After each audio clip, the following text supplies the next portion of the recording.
Dear friends, there was a pure girl who was a memorizer of the Quran and prayed tahajjud every night. Her father, brother, and husband all said that she deserved paradise. But when she died and was buried, strange things began to appear. Cats began visiting her grave. Sometimes they would sit there and cry, sometimes they would scratch the soil with their nails. Sometimes they would raise their faces to the sky and scream as if in pain. People were astonished. What connection did these animals have with this noble girl? The entire area was gripped by terror and astonishment. No one could understand what was happening. People said she was a memorizer of the Quran. So why was all this happening? The presence of these cats and their strange behavior at the grave hinted at some deeper secret. Had the girl committed some sin that, even after her death, was keeping her soul from finding peace? What was his crime that even animals weren't willing to forgive him, and yet he seemed to be demanding justice from the grave? To understand this truth, you should watch our entire video today. It's possible we too are guilty of a similar crime and will repent in time. This story is set in Mirzapur, an ancient village in India.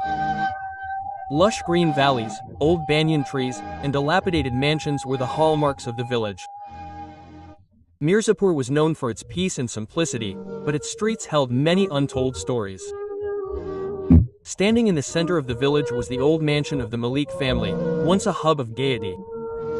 But now its walls were eroding under the ravages of time. In this mansion lived Shanaz, a woman whose name once held esteem in the village. Shanaz was the only daughter of Malik Abdullah. Malik Abdullah was the village's largest landowner, owning acres of land, a sprawling mansion, and half the village's promenade. Shanaz's life was no less than that of a princess. Silk lehengas, gold and silver jewelry, and servants. But she fell in love with a simple man, Zafar. Zafar was the son of a hard-working farmer who worked in the Malik family's fields. His simplicity, hard work, and honesty captivated Shanaz. When Shanaz told her father about marrying Zafar, Malik Abdullah exploded in anger. "You have ruined the honor of our family," he screamed. Shanaz was disinherited from all her property. Even her brother Yaqub refused to support her. The doors of her parents' home were forever closed to her. Shanaz married Zafar and moved into a small mud house in a corner of the village. Shanaz never looked back on her family. She lived a life of poverty with Zafar. But their love made every difficulty easier. Zafar toiled day and night in the fields, while Shanaz managed the household. The villagers cited their simplicity and love as examples. But some in the village, especially the Malik family's former servants, would taunt Shanaz about her eviction. Shanaz endured these taunts silently. But a deep anger against her family simmered in her heart. The only source of happiness in her life was her son, Tahir. Tahir was the apple of her eye. Shanaz spared no effort to educate him. She wanted him to achieve everything she herself could not. Tahir lived up to her mother's expectations. He attended the small village school and spent nights poring over books by lantern light. When Tahir was 15, Zafar's health suddenly deteriorated. One night, a high fever gripped him and he passed away. Shanaz and Tahir's world seemed to crumble. Shanaz pinned all her hopes on Tahir. Tahir, too, did not disappoint his mother. He studied day and night. He enrolled in a city college and earned an engineering degree. Tahir's hard work paid off. He landed a job as an engineer in a major company. His salary was enough to allow him and Shanaz to live a comfortable life. Shanaz was proud of her son. She often told the villagers, "My Tahir is the light of my life." One day, Shanaz told Tahir, "Son, you're of marriageable age now. I want you to marry my niece, Noor." Quote. Noor was the daughter of Shanaz's brother, Yaqub.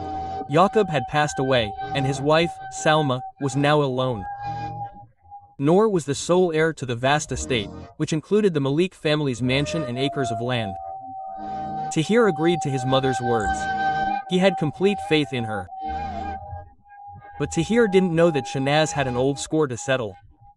Shanaz harbored a deep hatred for her brother, Yaqub. Yaqub had evicted them from the estate, and Shanaz longed to reclaim it. For her, Noor's proposal wasn't just a relationship, but an opportunity. Shanaz returned to her parents' home after 25 years.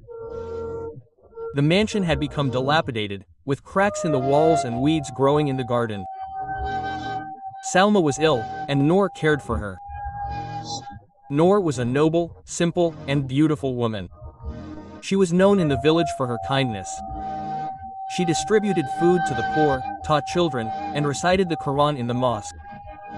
When Shanaz asked for Noor's hand in marriage, Salma immediately agreed.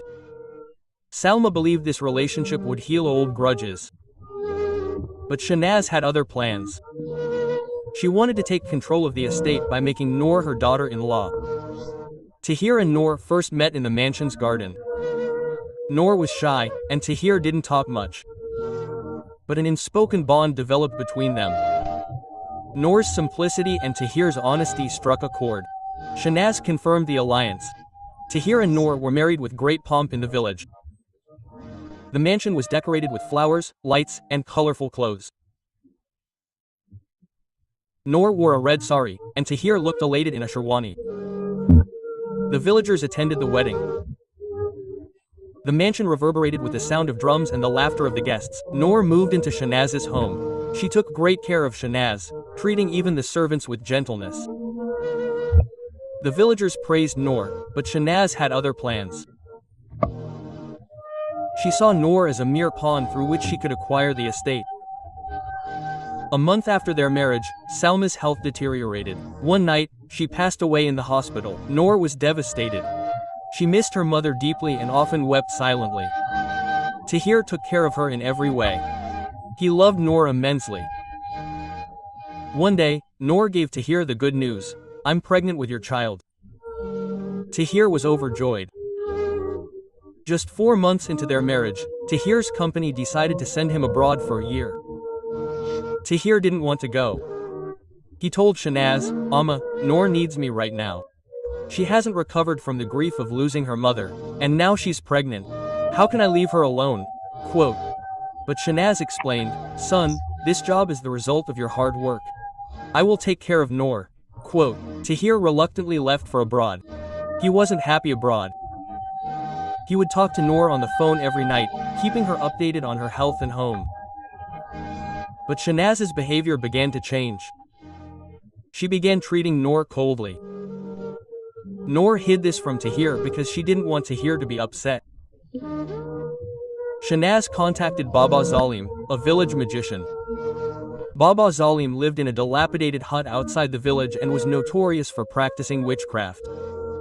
Shanaz told him, "I have to get Noor out of the way. I want her property in my name." Quote. Baba Zalim hatched a plot. He told Shanaz that he would fake Noor's death and kill the villagers. He would leave cats on the grave to convince them, so that people would believe that Noor was guilty. It had been only a month since they had left when one night Shanaz called. She cried, "Tahir, Noor has passed away. I buried her." Quote. Tahir cried as a bomb exploded in his ears. "Amma, what are you saying? Noor is dead, and you didn't even tell me." Quote. Shanaz replied, "Son, it's beyond my power to bring back what's gone. You should concentrate on your job there." Quote. Tahir was heartbroken. He immediately spoke to his boss and applied for leave. His boss tried to reason with him, but Tahir wouldn't listen. He decided to risk everything and return to the village. When Tahir stood before his mother, Shanaz was stunned. "Son, when did you come? Why did you quit your job?" Quote. Tahir cried, "Amma, what happened to Noor? She was so happy. She told me she was pregnant with my child." Quote. "So what happened suddenly?" Shanaz fell silent. Then she said, "Son, whatever God has written will happen. Don't worry now. I'll find you a better woman than her." Quote. Tahir said, "Amma, I want to see Noor's grave." Shanaz tried to stop him, but Tahir refused. He reached the cemetery. The graveyard was quiet. Several cats were sitting on Noor's grave, scratching it with their claws and making strange noises. Tahir asked the people nearby, "Whose grave is this?" They told him, "This is your wife Noor's grave. She was buried last night.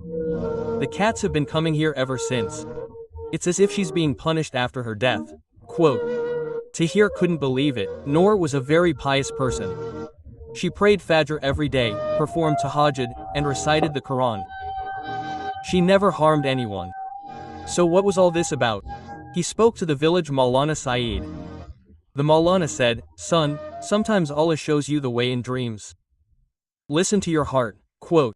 Tahir couldn't sleep that night. In his dream, he saw Noor crying and begging for help. She was begging, "Tahir, save me. I'm alive." Quote. Tahir lost his sleep. He kept having this dream again and again. He decided to get to the truth. He spoke to Ramzan, an old servant in the village. Ramzan told him, Shanaz also hated Yaqub Sahib. She wanted the property back. I suspect something is wrong with Noor's death. Quote. Tahir began observing his mother's movements. After a few days, Shanaz started talking about a second marriage for Tahir. Tahir agreed. But he was now beginning to suspect his mother. One night, he saw Shanaz secretly leaving the house. He followed her. Shanaz went towards Noor's old mansion. Tahir saw her remove the carpet in a room and open a basement door. She went down. Tahir also secretly followed her. In the basement, Noor was alive, tied with ropes, frightened. Shanaz was saying to him, "My the son thinks you're dead. Baba Zalim's cats made my job easy. Now transfer this property to me, or you'll die right here." Tahir's anger exploded. He yelled, "Amma, what are you doing? Noor is my wife." Shanaz, the mother of my child, was stunned. She explained, "Son, I did all this for you. My brother disinherited me. This property is my right." Tahir untied Noor and let her out. Noor told him that Shanaz had imprisoned her for the property. Baba Zalim had left cats on the grave so that people would think Noor was guilty. Tahir said to Shanaz, "Amma, you broke my trust. I will never forgive you." Tahir took Noor with him and left the village. They moved to the city where they started a new life. Noor gave birth to a healthy baby, and Tahir resumed his job. Their lives were filled with happiness again. Shanaz was left alone, a victim of her own conspiracy. Her story became a lesson in the village. Greed and deceit always have dire consequences. Dear friends, if you enjoyed the video, please like and subscribe to the channel. See you with the next video. Until then, thank you.